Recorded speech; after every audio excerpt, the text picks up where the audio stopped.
O Evangelho segundo Mateus. No primeiro vídeo, vimos como Mateus apresentou Jesus como o Messias da linhagem de Davi e como um novo mestre com autoridade como Moisés. E também como Emanuel, que em hebraico significa Deus conosco. Depois que Jesus anunciou e ensinou a chegada do reino de Deus, e depois que ele trouxe o reino para a vida cotidiana do povo de Israel, vimos que Jesus foi aceito por muitos, mas rejeitado por outros, especialmente pelos líderes religiosos de Israel, os fariseus. Então, a grande pergunta é como esse conflito entre Jesus e os líderes de Israel se desenrolará. A próxima grande sessão, capítulos de 14 a 20, explora todas as diferentes expectativas que as pessoas têm sobre o Messias. Então Jesus continua curando pessoas enfermas e 2 vezes ele até milagrosamente fornece comida para as multidões no deserto. Uma é composta de judeus e a outra é uma multidão não judia. E esse sinal é muito semelhante àquilo que Moisés fez por Israel no deserto. E assim todas essas pessoas estão empolgadas com Jesus. Eles acham que ele é o grande profeta e o Messias, mas não os líderes religiosos. A visão que eles têm do Messias é baseada nas passagens que encontramos em Salmos 2 ou Daniel capítulo 2, sobre um Messias vitorioso que libertará Israel e derrotará os opressores pagãos. E do ponto de vista deles, Jesus é um falso mestre.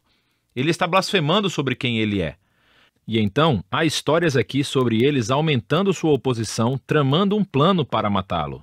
E assim, em resposta, Jesus se retira e começa a ensinar a seus discípulos mais próximos o que significa ser o Messias de Israel, porque ele não é quem as pessoas estão pensando. Então Jesus pergunta a seus discípulos no capítulo 16, quem vocês acham que eu sou?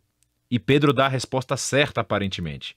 Ele diz, bem, você é o Messias, o Filho do Deus vivo. Contudo, fica claro que Pedro está pensando em um rei que reinará vitoriosamente através do poder militar. E Jesus desafia Pedro dizendo, sim, eu me tornarei rei, mas de uma maneira diferente. E assim Jesus começa a ensinar sobre os temas do profeta Isaías, que disse que o rei messiânico sofreria e morreria pelos pecados do seu próprio povo. E assim Jesus estava se posicionando como um rei messiânico, que reina se tornando um servo e que daria a sua vida por Israel e pelas nações. Bom, Pedro e os discípulos praticamente não entendem. E assim Jesus entra no 4º bloco de ensinamentos, seguido por uma série de ensinamentos depois disso. E estes são todos sobre a natureza do reino invertido messiânico de Jesus, que inverte todos os nossos sistemas de valores. Assim, na comunidade do rei servo, você ganha honra servindo aos outros. E em vez de se vingar, você perdoa e faz o bem aos seus inimigos. E no reino de Jesus, você ganha verdadeira riqueza, dando a sua riqueza aos pobres. Para seguir o Messias servo, você deve se tornar um servo. Na próxima sessão, vemos os 2 reinos entrarem em conflito, o reino de Jesus e o do líder de Israel. Jesus vem a Jerusalém para a Páscoa, cavalgando em um jumento, e as multidões o saúdam como Messias. E Jesus imediatamente marcha para o pátio do templo e cria esse enorme alvoroço que interrompe os sacrifícios diários. Suas ações falam mais alto do que suas palavras aqui. Como rei de Israel, Jesus estava afirmando sua autoridade real sobre o templo, o lugar onde Deus e Israel se reuniam.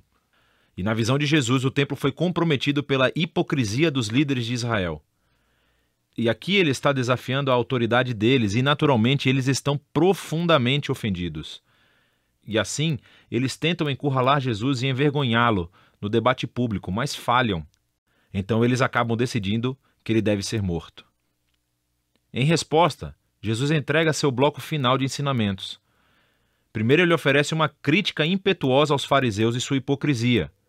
E depois ele chora por Jerusalém e a sua rejeição a Deus e o seu reino. Então Jesus se retira com os discípulos e começa a dizer-lhes o que acontecerá. Ele será executado por esses líderes, mas ao fazer isso, eles criarão a sua própria morte. Porque, em vez de aceitarem o caminho de Jesus para o reino pacífico, eles tomarão o caminho da revolta contra Roma. E assim Jerusalém e o seu templo serão destruídos. Porém, Jesus diz que este não é o fim da história. Ele será vindicado após a sua morte por sua ressurreição. E um dia ele retornará e estabelecerá o seu reino sobre todas as nações. E assim, enquanto isso, os discípulos precisam ficar alertas e permanecer comprometidos em apenas anunciar Jesus e o seu reino e espalhar as boas novas. E assim, com tudo isso nos ouvidos dos discípulos, a história chega ao clímax. Naquela noite, Jesus chama os discípulos e celebra uma refeição de Páscoa com eles.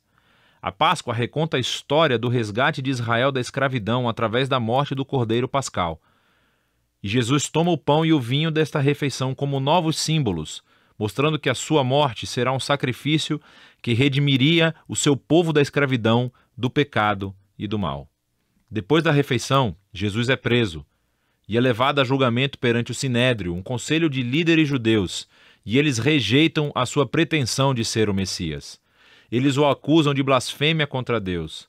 Então Jesus é levado perante o governador romano, Pilatos, e ele acha que Jesus é inocente, mas cede à pressão dos líderes judeus e sentencia Jesus à morte por crucificação. Então Jesus é levado pelos soldados romanos e crucificado. Você notará aqui nessa seção que, assim como Mateus fez nos capítulos iniciais, ele aumenta o número de referências ao Antigo Testamento. Ele está tentando mostrar que a morte de Jesus não foi uma tragédia ou um fracasso, mas sim o surpreendente cumprimento de todas as antigas promessas proféticas. Jesus veio como o Messias servo mencionado por Isaías. Ele foi rejeitado pelo seu próprio povo, mas em vez de julgá-los, ele foi julgado em seu lugar, suportando as consequências dos seus pecados. Então, a cena da crucificação chega ao fim e o corpo de Jesus é colocado em um túmulo. Mas o livro termina com uma reviravolta surpreendente, o último capítulo. Os discípulos descobrem no domingo de manhã que o túmulo de Jesus está vazio. E então, de repente, as pessoas começam a ver Jesus vivo dentre os mortos. E o livro conclui com Jesus ressuscitado, dando um ensinamento final, chamado a Grande Comissão. Jesus diz que agora ele é o verdadeiro rei do mundo. E assim, ele envia seus discípulos para todas as nações com as boas novas de que Jesus é o Senhor. E que qualquer um pode se unir ao reino sendo batizado e seguindo seus ensinamentos. E ecoando de volta até o seu nome Emanuel, Deus conosco, do capítulo 1, as últimas palavras de Jesus no livro para os seus discípulos são: eu estarei com vocês. É uma promessa da presença de Jesus até o dia em que ele finalmente retornará. E este é o Evangelho segundo Mateus.